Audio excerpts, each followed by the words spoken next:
అధికారంలోకి వస్తే అది చేస్తాం ఇది చేస్తాం నా మాటే శాసనం ఇదే నేను మీకు ఇచ్చే షూరిటీ నా మాటే గ్యారంటీ అంటూ ఓదరగొట్టిన చంద్రబాబు గెలిచిన తర్వాత తన నిజ స్వరూపాన్ని బయటికి తీశారు.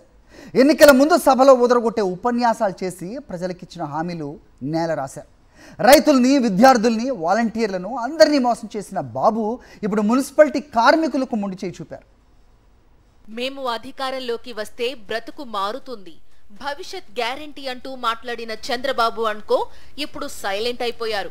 సూపర్ 6 హామీలను కరపత్రాల రూపంలో పంపిణీ చేసిన నేతలు సూపర్ 6 పథకాలను గాలికి వదిలేశారు. హామీలు రాసిన కరపత్రాలు గాలికి కొట్టుకుపోయాయి. ఇక సూపర్ 6 కరపత్రాల్లో లేని హామీల గురించి పట్టించుకుంటారా? ఉద్యోగ ఉపాధ్యాయులతో పాటు కాంట్రాక్ట్ అవుట్సోర్సింగ్ సిబ్బందికి ఎన్నికల ముందు హామీల వర్షం కురిపించారు. అధికారంలోకి వచ్చిన తరువాత వాటిని నీరుగార్చారు. హామీలను ఖచ్చితంగా అమలు చేస్తామని చెప్పిన నేతలు కనీసం మాట్లాడడం మానేశారు. కాంట్రాక్ట్ అవుట్సోర్సింగ్ సిబ్బంది పరిస్థితి అయితే మరింత దారుణంగా తయారయ్యింది. కాంట్రాక్ట్ అవుట్సోర్సింగ్ సిబ్బంది సర్వీస్ కాలాన్ని 62 ఏళ్లకు పెంచుతామని ఎన్నికల ప్రచారంలో ఊదరగొట్టారు. కానీ ఇప్పుడు ఈ నిబంధన రెగ్యులర్ ఉద్యోగులకు మాత్రమే వర్తిస్తుందని ప్లేటు ఫిరాయించారు. చేసిన పచ్చి మోసంతో తెల్లమొహం పెట్టారు కార్మికులు. ఇతర రంగాలతో పోల్చుకుంటే చంద్రబాబు హామీలు మున్సిపల్ వర్కర్స్ పై ఎక్కువ ప్రభావం చూపిస్తుంది. ఏళ్లుగా పురపాలక శాఖలో పనిచేస్తున్న కాంట్రాక్ట్ అవుట్సోర్సింగ్ సిబ్బందిని మోసం చేసినట్లేనని అంటున్నారు మున్సిపల్ వర్కర్స్ యూనియన్ నాయకులు. ప్రభుత్వ డిపార్ట్మెంట్లలో రెగ్యులర్ ఉద్యోగులకు బదులు కాంట్రాక్ట్ అవుట్సోర్సింగ్ సిబ్బంది నియామకాన్ని ప్రవేశపెట్టింది టీడీపీ ప్రభుత్వమే. ఇలా నియమితులైన వారు ఎన్నో ఏళ్లుగా వివిధ శాఖల్లో సేవలందిస్తున్నారు. అయితే అత్యధికంగా మున్సిపల్ శాఖలోనే దాదాపు 98,000 మంది ఉన్నారు. వీరిలో 70% పైగా 10 ఏళ్లకు మించి సర్వీసులో ఉన్నారు. గతంలో ప్రభుత్వ ఉద్యోగుల సర్వీసు వయస్సు 58-60 ఏళ్లకు పెంచిన సందర్భంగా కాంట్రాక్ట్ అవుట్సోర్సింగ్ సిబ్బందికి వర్తింపచేసింది.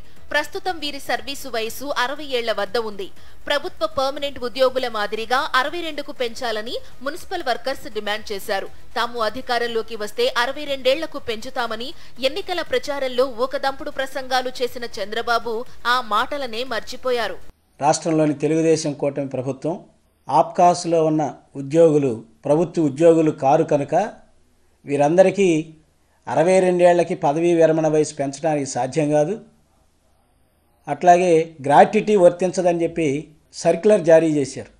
ఇది దుర్మార్గపూరితమైన సర్క్యులర్. ఈ సర్క్యులర్ని వెంటనే రద్దు చేయాలని చెప్పి AP municipal workers and employees federation CITU అనుబంధ సంఘం రాష్ట్ర కమిటీ తరపున డిమాండ్ చేస్తూ ఉన్నాం. ఆప్కాస్లో పనిచేస్తున్న 1,00,000 మంది, అందులో 45,000 మంది మున్సిపల్ కార్మికులు. వీరందరినీ ఉద్యోగులుగా నమోదు చేశారు. ఉద్యోగులుగా నమోదు చేశారు కాబట్టి సంక్షేమ పథకాలు కట్ అయినాయి. మున్సిపాలిటీలోని కాంట్రాక్ట్ అవుట్సోర్సింగ్ సిబ్బంది రెగ్యులర్ ఉద్యోగులతో సమానంగా సేవలందిస్తున్నారు. ఉద్యోగ విరమణ ప్రయోజనాలు, గ్రాట్యుటీ, పెన్షన్ వంటివి వీళ్లకు లేవు. ఈ సదుపాయాలు కల్పించాలంటూ 2024లో రాష్ట్ర వ్యాప్తంగా సమ్మెకు దిగారు. గత ప్రభుత్వం ఉద్యోగ సంఘాలతో చర్చలు జరిపింది.